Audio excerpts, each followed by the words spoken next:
So বন্ধুরা, শীত গ্রীষ্ম আর বর্ষা বাঙালি কিন্তু ঘুরতে মন চায়। আর অল্প সময়ের মধ্যে আর অল্প খরচের মধ্যে যদি আপনি ঘুরতে যেতে চান তাহলে আজকের ভিডিওটা আপনার জন্য। তো চলুন বেরিয়ে আসি Mousumi island. New blog new video, আমি শুনলাম তোমরা দেখছি হ্যাপি টু সিন। আর আজকে আমরা সকালবেলা একদম পুরো সকাল বলতে পুরো অন্ধকার রয়েছে।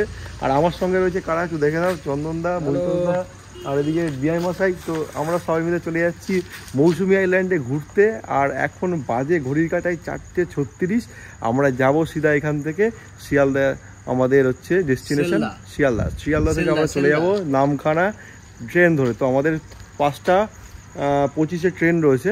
তো আই থিঙ্ক আমরা মিস হবে না, চলে যাবো তার আগে, কারণ আমার বাড়ি থেকে বেশি দূর না। তো সঙ্গে থাকো, দেখতে থাকো, খুব ভালো হবে জার্নিটা আই থিঙ্ক। আর ওয়েদারটা হালকা হালকা একদম ইলশাগুড়ি বৃষ্টি পড়ছে, বেশ ভালোই লাগছে। দেখো পাশ থেকে টোটো যাচ্ছে পুরো অন্ধকার দিয়ে। তো চলো সঙ্গে থাকো। উঠিয়ে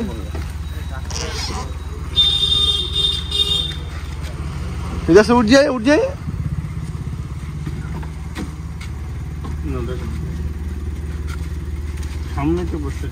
চন্দন ভাইয়া বলবে।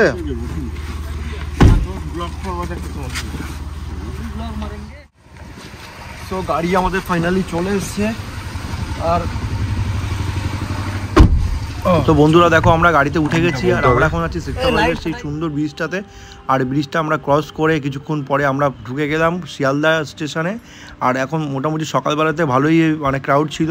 আর আমরা ঠিক টাইমে একদম পেয়ে গেছি, পারফেক্ট টাইমে আমরা ট্রেনটা ধরে নিয়েছি। আর আমাদের গোটা লোক বসে গেছে আর ট্রেনটাও ছেড়ে দিয়েছে সুন্দর টাইমে। একদম ঝাক্কাস হয়ে যাচ্ছে সকালবেলা, একদম যখন সূর্যটা উঠছে আর সাদা সবুজ পরিবেশটা দারুণ লাগছিল।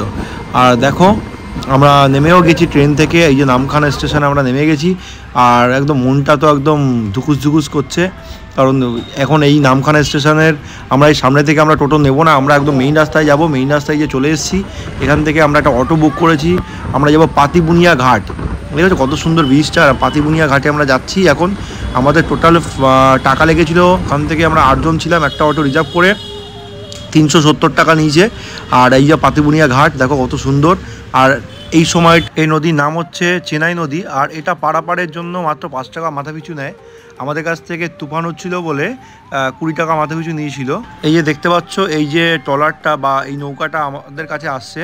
আর এই যে দেখো আস্তে আস্তে চলে এলো। আর আমরা আস্তে আস্তে এই নৌকাটায় উঠে পড়লাম। আর কত সুন্দর ভিউ একবার দেখো। আর সবাই পরপর বসে পড়েছিল নৌকাটার চারিদিকে। আর প্রচণ্ড হাওয়া পড়ছিল। আর এই যে নদীটা ক্রস করার ওপাশে 4-5 কিলোমিটার গেলেই তোমরা মৌসুমী আইল্যান্ড পেয়ে যাবে। একটা ছোট্ট দ্বীপ বা খুব সুন্দর সাজানো গোছানো। এই মৌসুমী আইল্যান্ডে যেতে গেলে যে নদীটা পার হওয়ার পরেই তোমাদের গাড়ি ভাড়া প্রতি জন প্রতি 25 টাকা করে নেবে, তোমাদের মৌসুমী আইল্যান্ডে নিয়ে যাবে। তো চলো যাওয়া যাক। বন্ধুরা দেখতেই পাচ্ছ আমরা চলে এসেছি আমাদের ডেস্টিনেশন সেই আনন্দধারা রিসর্টে। আর এত সুন্দর, এদের চলো ভিতরে গিয়ে তোমাদেরকে দেখাই। এই যে দেখো, এখানে ঢুকতেই তোমরা এখানে একটা দোকান পেয়ে যাবে। সামনে কিচেন ছিল ওদের, আর বাদিকে হচ্ছে এটা রিসেপশন, এখানে ম্যানেজার বাবু থাকে। আর এই যে পরপর দেখবা যে শাড়ি দিয়ে এদের পুরো রুম করা রয়েছে। এই যে এখানে দুখানা টয়লেট, এই যে পরপর দুটো টয়লেট করা রয়েছে, এরা এমার্জেন্সি পারপাসে ইউজ করতে পারবে। আর ওই পাশে রুম রয়েছে পুরো একদম সারি। এখানে হচ্ছে বসে খেতে পারবে তোমরা, রাত্রেবেলা সকালবেলা ব্রেকফাস্ট লাঞ্চ সব এখানে খাওয়ানো হয়।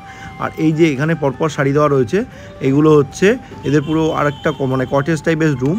আর সামনেটা দেখতে পাচ্ছ পুরো অংশটা পুরো সমুদ্র আর ঝাউ গাছের জঙ্গল, একদম সিনটা একদম অসাম। আর চলো এখন আমরা একটু রুমের মধ্যে যাই। রুমের মধ্যে গিয়ে তোমাদের রুমটা দেখাই, কী এখানে দিয়েছে আর কি দেয়নি। তো চলো তোমাদের রুম ট্যুরটা করাই। এই যে দেখো একদম সি ফেসিং রুম, যেখানে দেওয়া আছে কম্বল দেওয়া আছে, টি টেবিল দেওয়া রয়েছে, আর একটা মিরার দেওয়া আছে, হাত ধোয়ার একটা বেসিন আছে, জামা কাপড় এখন হুক রয়েছে। আর এখানে টয়লেটটা মোটামুটি দেখিনি একবার, মোটামুটি পরিষ্কারই আছে, টাওয়াল লাগানো আছে, টাওয়াল ঝুলানোর জায়গা রয়েছে, খারাপ না। সো বন্ধুরা দেখতেই পারলে রুমটা কত সুন্দর, আর ঢোকার সাথে সাথেই আমাদেরকে দিয়ে দেওয়া হয়েছিল ওয়েলকাম ড্রিঙ্কস, সেটা একদম পিওর ন্যাচারাল ডাবের জল, আর এখানে সেটা দিয়ে দেওয়া হয় প্রত্যেকের হাতে একটা একটা করে। আমরা 8 জন ছিলাম, আর দুটো পুচকে 10টা আমরা ডাব নিয়ে নিয়েছিলাম, আর ডাবটা ছিল খুব অসাধারণ। আর তোমাদেরকে বলে রাখি এটা একটা ছোট্ট দ্বীপ, তাই এখানে সমস্ত কিছু জিনিসপত্র একটু কস্টলি থাকে, কারণ প্রত্যেকটা জিনিস নদীটা পার করে নিয়ে আসতে হয়, তাই দামটা একটু বেশি থাকে। কিন্তু তোমরা এখানে তোমাদের বলে রাখি হোটেলটা তোমরা তোমাদের বাজেটের মধ্যে পেয়ে যাবে। সেটা হচ্ছে থাকা খাওয়া, 4 বেলা থাকা খাওয়া দিয়ে সকালবেলার মর্নিংয়ের ব্রেকফাস্ট, লাঞ্চ, ডিনার, পরের দিনের ব্রেকফাস্ট, এইগুলো সমস্ত কিছু এরা কমপ্লিট করিয়ে দেয়। যেমন যদি তোমরা টেন্ট নিয়ে থাকো তাহলে তোমরা 1000 টাকার মধ্যে পেয়ে যাবে। রুমও মোটামুটি 1000, 1200, 1500-র মধ্যে তোমরা অ্যাভেলেবেল, এসি নন এসি এগুলো তোমরা মোটামুটি পেয়ে যাবে এখানে। সমস্ত যে কটা এখানে রিসর্ট করা রয়েছে প্রত্যেকটাতে একই রকম প্রাইস, একটু কম বেশি 200-100 টাকা কম বেশি, কিন্তু ভালো, বেশ ভালো। তোমরা প্যাকেজটা নিতে পারো, এখানে সব কিছুই ঠিকঠাকই আছে আমরা যা বুঝলাম। সো বন্ধুরা আরেকটা ইনফরমেশান তোমাদের দিয়ে রাখি, 10টা যদি রিসর্ট হয়ে থাকে মৌসুমী আইল্যান্ডের মধ্যে, তো তার মধ্যে একটা অন্যতম হচ্ছে আনন্দধারা। আনন্দধারা কিন্তু এদের বাজেটটাও ভালো, রান্নাবান্নাও ভালো, আর এদের অ্যাকোমোডেশন টোটালি খুব ভালো আমাদের লেগেছে। এই যে দেখো একটা মাচা করা সমুদ্রের উপরে, এটাতে তোমরা যদি আসো একদম মন ছুঁয়ে যাবে। এই যে আমাদের ম্যাডাম লাবণী, তো এখানে ফটো রিলস অনেক কিছু করেছে। এটা ছিল আমাদের দুপুরের সময়টা। তো এটার পরে আমরা চলে এসেছি খেতে।